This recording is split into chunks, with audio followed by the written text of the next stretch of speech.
నీ జీవితం అంతా, మన జీవితం అంతా మనం దేవునికి ప్రతిష్ఠింపబడిన వ్యక్తులు. ఇప్పుడు చెప్తున్నాడు చూడండి, నేను యెహోవాకు ప్రతిష్ఠింపబడిన వ్యక్తులుగా ఉండాలి అంటే ఆ వచనంలో అతడు ప్రత్యేకముగా ఉండు దినములన్నయు అన్న. నేను ఎప్పటికీ యెహోవాకు ప్రతిష్ఠింపబడిన వ్యక్తిని. నేను ఎన్ని దినాలైతే ప్రత్యేకముగా ఉంటున్నానో అన్ని దినాలు నేను యెహోవాకు ప్రతిష్ఠింపబడిన వ్యక్తిని.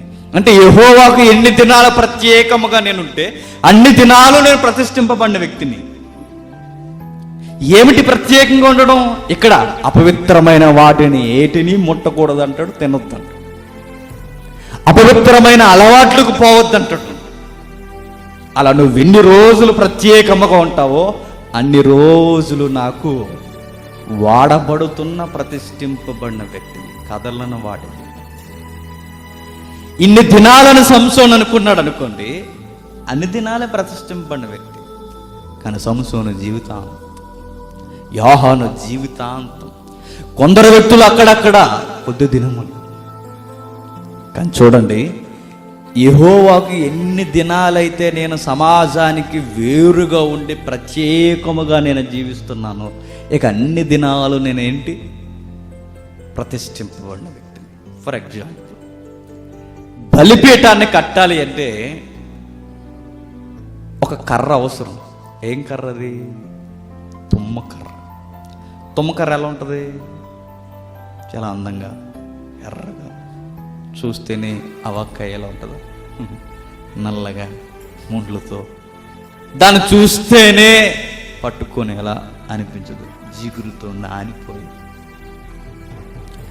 అది పనికిరాని మొక్కల మధ్య అడవిలో ఏకాంతపు జీవితం కలిగిందిగా ఉండక అన్నిటితో కలిసిపోయి ఆ గచ్చ పొదలు ఈ పనికిరాని తుప్పల మధ్య అది కూడా ఒక బాధులా పెరుగుతుంది. అది అక్కడ ఉండిపోయింది అనుకోండి, అది బలిపీఠం అవుతుంది. మరి అది బలిపీఠం అవ్వాలి అంటే దాని ముండ్లన్నీ చెక్కేయాలి. అది బలిపీఠం అవ్వాలి అంటే తన రంగంతా మారిపోవాలి. అది బలిపీఠం అవ్వాలి అంటే తన మీద కారుతున్న ఆ పనికిరాని జిగురు పదార్థాలన్నీ పోవాలి. అడవి నుండి బయటికి రావాలి, ఆవరణంలోనికి వచ్చి ఒక రూపాన్ని తెచ్చుకొని ఉంటే ప్రతిష్ట.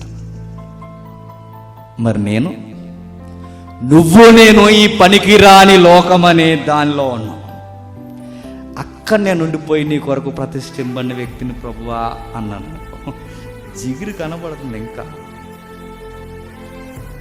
నీకు చాలా ముళ్ళున్నాయి, తాకడానికి ఇష్టం లేకుండా నీలో ఆ పనికిరాని ముళ్ళు పోవాలి, పనికిరాని ఆ స్వభావం పోవాలి, నల్లని ఆకారం పోయి బంగారాన్ని పొదుపుకోవాలి.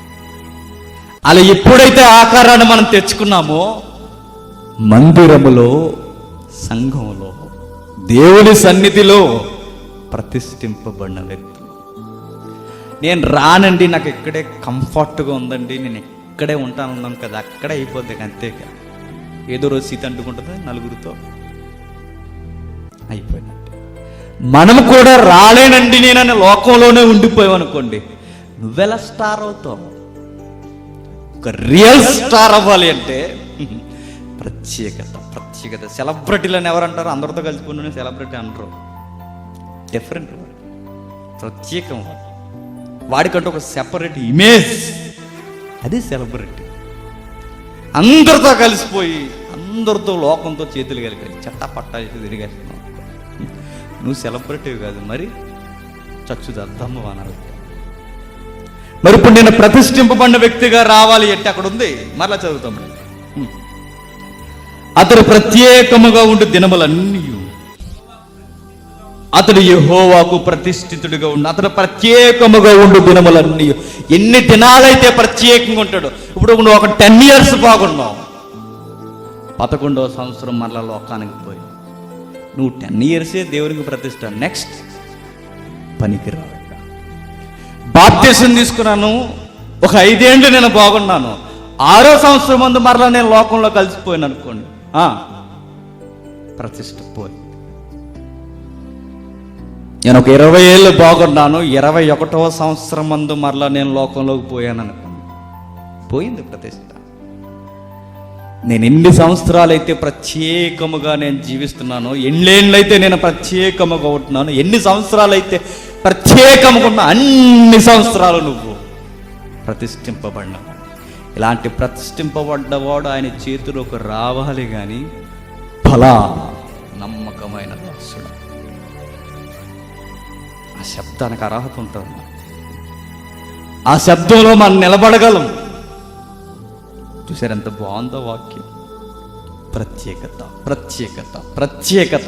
ఈ ప్రత్యేకతను దేవుడు ఈ రోజు నుంచి కోరట్లా. ఆ రోజు యాజక నియమంలో, నాజీర్ నియమంలో పెట్టి క్రొత్త నిబంధన కొనసాగిస్తూ పౌలు చేత తిమోతిని అంటున్నాడు, నాయన వీటిలోనికి చేరక ప్రత్యేకముగా యోగ్యనుగా నువ్వు ఉండాలి అంటే పనికిరాని వారితో కలిసిపో. మనకి ఎన్ని ఉంటాయండి, మనం ఎన్నింటిలో కలిసిపోతాం తెలుసా? మనకు పాపం నుండి ప్రత్యేకత ఉంటుంది, ఇంకా అపవిత్రత నుండి ప్రత్యేకత ఉంటుంది, ఇంకా సినిమాల నుండి ప్రత్యేకత, ఇంకా షికారుల నుండి ప్రత్యేకత, ఇంకా చెప్పకూడదు కానీ చాలా వాటి నుంచి మనకు ప్రత్యేకత. సమాజం దేవుని ఎదుట ఆయన చూస్తుండగా ఏమన్నా తెలుసా? మరి అందరికీ టికెట్లు కొన్నావరా, నువ్వెందుకు రావట్లేదు అంటే పక్కనోడు అనాలి, నీ క్లోజ్ ఫ్రెండ్ వాడు రాడరా, వాడు క్రైస్తవ అనగా పూర్వానికి అది తీసుకెళ్ళిపోతే నాజీరు. టికెట్ తీసేవా? First షోకా second షోకా? సెకండ్ షోకి దిగేసి కంఫర్టబుల్ కదా, ఎవడో చూడకుండా అనుకుంటాం, అవును కదా. పోనీ ఈ ఊర్లో ఎందుకురా, పక్క ఊర్లో తీసేపోయి ఎవడో చూడకుండా చూసేసిద్దాం. ఏది నీ ప్రత్యేకత? ఏది నీ ప్రతిష్ట? నీ అపవిత్రమైన కోరికల నుండి ప్రత్యేకత ఉందా? లేదు. మన అపవిత్రమైన పాపాల నుండి ప్రత్యేకత ఉందా? లేదు. అందుకే మనం పనికి రావాలి. దేవునికి పనికి రావాలంటే ఆది నుండి సెపరేట్, దూరం, ప్రత్యేకం, వేరుగా, వేరుగా, లోకానికి వేరుగా, మీరు నావారు అనడానికి అదే స్టాంప్, వేరుగా అన్న. దేవుడు కలిసిపోవడానికి ఇష్టపడ్డా ఆయన కావాలనుకున్న వస్తువు. ఆది నుండి ఆయన స్వభావాన్ని చూడండి. ఆది నుండి చీకటిని వెలుగుని కలవని ఉంటాయి. చీకటి వేరైపోవాలి, వెలుగు వేరైపోవాలి.